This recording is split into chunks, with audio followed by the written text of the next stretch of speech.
ఇక ఇది రాజకీయ కుట్రే. కేబీజీకేఎస్ గౌరవాధ్యక్ష పదవి జీకేఎస్ గౌరవాధ్యక్ష పదవి నుంచి తప్పించడం, అందులో భాగమే బీఆర్ఎస్ ఎమ్మెల్సీ కవిత నిబంధనల విరుద్ధంగా పార్టీ ఆఫీసులో ఎన్నిక జరిగింది. బొగ్గుగాని కార్మికులకు బహిరంగ లేఖ.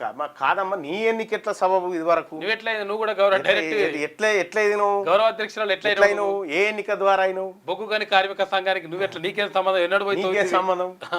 డాక్టర్ల మెంటల్ హెల్త్ కు అందుకే ఇలా సింగరేణిలో కూడా బీసీ కార్మికులు అంతా ఒక్కటైతా ఉన్నారు. మీ కుట్రలు చూసే ఇలా తాత జాగిర లెక్క ఆర్టీసీ కాడ ఒకలి జెండా వాతి, జిహెచ్ఎంసీ కాడ ఒకలి జెండా, సింగరేణి కాడ ఒకలి జెండా.